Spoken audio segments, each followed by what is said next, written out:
خداوند کے زندہ اور پاک کلام میں سے عزرا کی کتاب اس کا 10واں باب۔ جب عزرا خدا کے گھر کے آگے رو رو کر اور اوندھے منہ گر کر دعا اور اقرار کر رہا تھا تو اسرائیل میں سے مردوں اور عورتوں اور بچوں کی ایک بہت بڑی جماعت اس کے پاس فراہم ہو گئی اور لوگ پھوٹ پھوٹ کر رو رہے تھے۔ تب سکنیاہ بن یحییل جو بنی ایلام میں سے تھا عزرا سے کہنے لگا، ہم اپنے خدا کے گنہگار تو ہوئے ہیں اور اس سرزمین کی قوموں میں سے اجنبی عورتیں بیاہ لی ہیں، تو بھی اس معاملہ میں اب بھی اسرائیل کے لیے امید ہے۔ سو اب ہم اپنے مخدوم کی اور ان کی صلاح کے مطابق جو ہمارے خدا کے حکم سے کانپتے ہیں سب بیویوں اور ان کی اولاد کو دور کرنے کے لیے اپنے خدا سے عہد باندھیں اور یہ شریعت کے مطابق کیا جائے۔ پس اٹھ، کیونکہ یہ تیرا ہی کام ہے اور ہم تیرے ساتھ ہیں، ہمت باندھ کر کام میں لگ جا۔ تب عزرا نے اٹھ کر سردار کاہنوں اور لاویوں اور سارے اسرائیل سے قسم لی کہ وہ اس اقرار کے مطابق عمل کریں گے، اور انہوں نے قسم کھائی۔ تب عزرا خدا کے گھر کے سامنے سے اٹھا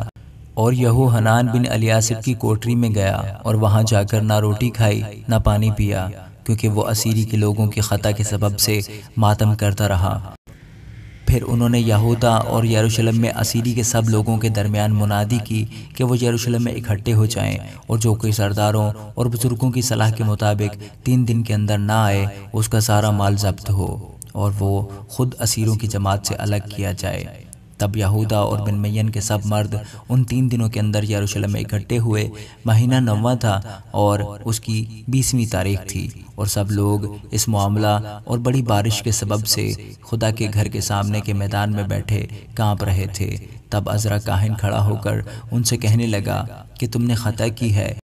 اور اسرائیل کا گناہ بڑھانے کو اجنبی عورتیں بیاہ لی ہیں۔ پس خداوند اپنے باپ دادا کے خدا کے آگے اقرار کرو اور اس کی مرضی پر عمل کرو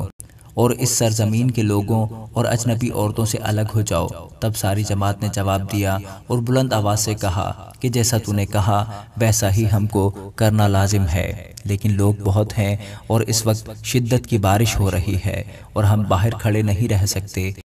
اور نہ یہ کام 1-2 دن کا کام ہے، کیونکہ ہم نے اس معاملہ میں بڑا گناہ کیا ہے۔ اب ساری جماعت کے لیے ہمارے سردار مقرر ہوں، اور ہمارے شہروں میں جنہوں نے اجنبی عورتیں بیاہ لی ہیں وہ سب مقررہ وقتوں پر آئیں، اور ان کے ساتھ ہر شہر کے بزرگ اور قاضی ہوں، جب تک کہ ہمارے خدا کا قہر شدید ہم پر سے ٹل نہ جائے اور اس معاملہ کا تصفیہ نہ ہو جائے۔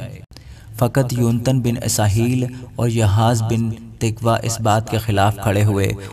اور مسلام اور سبتی لاوی نے ان کی مدد کی،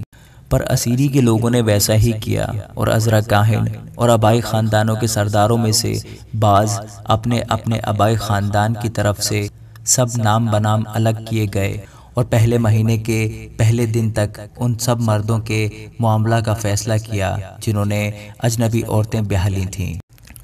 اور کاہنوں کی اولاد میں یہ لوگ ملے جنہوں نے اجنبی عورتیں بیاہ لی تھیں، یعنی بنی یشوع میں سے یوسدق کا بیٹا اور اس کے بھائی ماسیہ اور الیعازر اور یارب اور جدلیاہ۔ انہوں نے اپنی بیویوں کو دور کرنے کا وعدہ کیا، اور گنہگار ہونے کے سبب سے انہوں نے اپنے گناہ کے لیے اپنے اپنے ریوڑ میں سے 1 مینڈا قربان کیا۔ اور بنی امیر میں سے حنانی اور زبدیہ، اور بنی حارم میں سے ماسیہ اور الیاہ اور سمایہ اور یحییل اور عزیہ، اور بنی فشہور میں سے الیوینی اور ماسیہ اور اسماعیل اور نتنیل اور یوزباد اور الیاسا، اور لاویوں میں سے یوزباد اور سمئی اور کلایاہ جو کلیتیا بھی کہلاتا ہے، فتیاہ اور یہودا اور الیازر، اور گانے والوں میں سے الیاسب، اور دربانوں میں سے سلوم اور تلم اور اوروی، اور اسرائیل میں سے بنی پرعوس میں سے رمیہ اور یزیاہ اور ملکیاہ اور میامین اور الیعازر اور ملکیاہ اور بنایا، اور بنی ایلام میں سے متنیاہ اور زکریاہ اور یحییل اور عبدی اور یریموت اور الیاہ، اور بنی زتو میں سے الیوینی اور الیاسب اور متنیاہ اور یریموت اور زباد اور عزیزہ، اور بنی ببی میں سے یہوحنان اور حنانیہ اور زبی اور عتلی، اور بنی بانی میں سے مسلام اور ملوک اور عدایاہ اور یاسوب اور سیال اور یارموت، اور بنی پخت مواب میں سے ادنا اور کلال اور بنایا اور ماسیہ اور متنیہ اور بزلیل اور بنوی اور منسی، اور بنی حارم میں سے الیعزر اور یشیاہ اور ملکیاہ اور سمایا اور شمعون اور بنمین اور ملوک اور سمریاہ، اور بنی ہاشوم میں سے متنی اور متتیاہ اور زباد اور الیفلت اور جرعیمی اور منسی اور سمئی، اور بنی بانی میں سے مادی اور امرام اور اویل، بنایا اور بدیاہ اور کلوہ، اور بنیا اور مریموت اور الیاسب اور متنیا اور متنی اور یسو اور بانی اور بنوی اور سمئی اور سلمیہ اور ناتن اور ادائیہ، مکندبی، ساسی، ساری، اسرائیل اور سلمیہ اور سمریاہ، سلوم، امریہ، یوسف۔ بنی نبو میں سے یعیل، متتیہ، زاباد، زبینہ، یدو اور جویل، بنایا۔ یہ سب اجنبی عورتوں کو بہلائے تھے، اور بعضوں کی بیویاں ایسی تھیں جن سے ان کے اولاد تھی۔ آمین۔